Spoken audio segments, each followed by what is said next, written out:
Hello everyone, मैं आकांक्षा एक बार फिर से आप सबका स्वागत करती हूं अपने इस कारवा में। आज हम बात करते हैं यूपीएससी 2019 के परिणाम में हिंदी वाले फिसड्डे क्यों। हिंदी माध्यम से पढ़ने वाले छात्रों के मन में सवाल है कि यूपीएससी परीक्षा 2019 में हिंदी माध्यम से कौन टॉप किया, क्योंकि अक्सर देखा जाता है कि अंग्रेजी माध्यम वाले ही बाजी मार जाते हैं। इस बार के परिणाम में हिंदी माध्यम से टॉपर रही ऋचा रत्नम, जो 274वां रैंक प्राप्त की, वहीं दूसरे टॉपर रहे रवि कुमार सिहाग, जिन्होंने 317वां रैंक प्राप्त किया। रवि सिहाग पिछली बार यानी 2018 में भी हिंदी माध्यम के टॉपर रहे और उस वक्त उनका रैंक 337वां था, लेकिन वो इस रैंक से आईएएस आईपीएस नहीं बने, तो फिर उन्होंने 2019 में प्रयास किया। इस बार भी उनका 317वां रैंक है। इस बार ऋचा और रवि जो हिंदी के टॉपर हैं, क्या उन्हें कलेक्टर, एसपी और राजदूत जैसे क्रीम पोस्ट मिल पाना संभव है? नहीं, बिल्कुल नहीं। यही है हिंदी माध्यम से टॉप करने वालों की दुर्दशा। जब टॉप करने वालों को ही क्रीम पोस्ट नहीं मिल पा रहा है, तो बाकी हिंदी वालों का क्या हाल होगा। हिंदी माध्यम से यूपीएससी परीक्षा पास करने वालों की संख्या तेजी से घट रही है। यह 10 साल पुरानी बात होगी जब टॉप 10 में हिंदी माध्यम के 3 से 4 विद्यार्थी आते थे। साल 2010 तक हिंदी माध्यम के लगभग 45% अभ्यर्थी प्री क्वालिफाई करके परीक्षा देते थे, जो अब 45 से 10% तक हो गया है। हिंदी माध्यम के फिसड्डी रहने में मुख्य कारण प्री क्वालिफाई करके मुख्य परीक्षा में न पहुंच पाना। आखिर हिंदी वाले क्यों गायब हो गए सिविल सर्विस के परिणाम से? सवाल यह भी है कि कुछ वर्ष पहले तक हिंदी माध्यम वाले बढ़िया परिणाम दे रहे थे, वो एकाएक दुर्दशा का शिकार क्यों हो गए?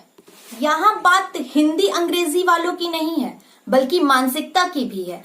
हिंदी में दिए गए उत्तरों की परीक्षकों की निगाह में कोई कद्र नहीं, भले ही वो सही हो। अगर आप मुख्य परीक्षा को पास भी कर ले तो इंटरव्यू में पर्याप्त नंबर नहीं मिलते।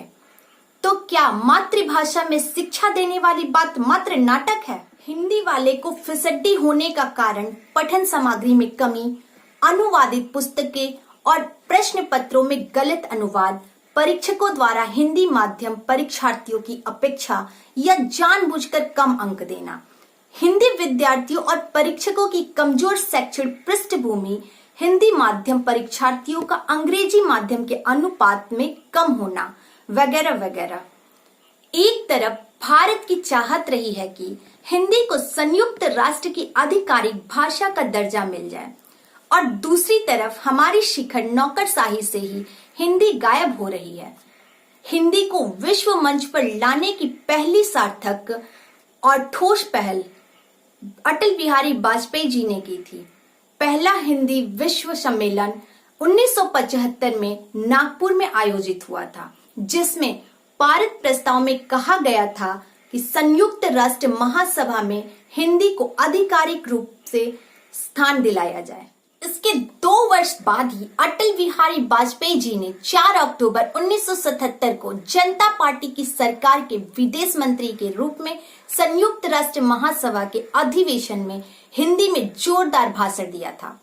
उनसे पहले कोई भी भारतीय प्रधानमंत्री या विदेश मंत्री ने तो किसी प्रतिनिधि में भी हिंदी का प्रयोग संयुक्त राष्ट्र के मंच पर नहीं किया था। अटल जी के उस भाषण के बाद देश भर में ही नहीं, विश्व भर के हिंदी प्रेमियों में खुशी की लहर दौड़ गई। आज भी सत्ता में वाजपेयी जी की ही पार्टी का शासन, फिर ये हिंदी का इतना बुरा हाल क्यों है? कहने के लिए हिंदी हमारी राष्ट्रीय भाषा है, और उसी देश में हिंदी समुदाय वाले को हिंदी माध्यम वाले के साथ नाइंसाफी हो, यह कहां तक जायज है? क्या हिंदी माध्यम के छात्र कभी आईएएस बनने का अपना सपना पूरा नहीं कर पाएंगे? इन सारे सवालों के जवाब तो मेरे पास नहीं है।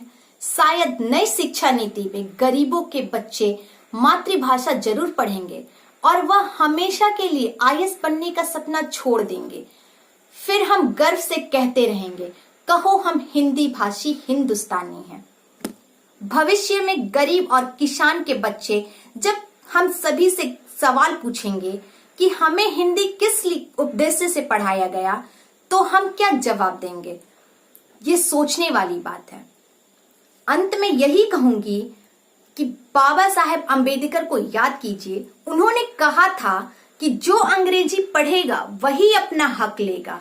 उनका कहा हुआ यह कथन सत्य हो रहा है, क्योंकि हर जगह, चाहे यूपीएससी हो या विश्वविद्यालय हो, वहां अंग्रेजी पढ़ने वालों का ही बोलबाला है। इसलिए अंग्रेजी पढ़े, पढ़ाए और अपने भविष्य को सुरक्षित करें। अगर आपको यह वीडियो पसंद आए तो इसे लाइक, शेयर और सब्सक्राइब करें। Thanks for watching my video.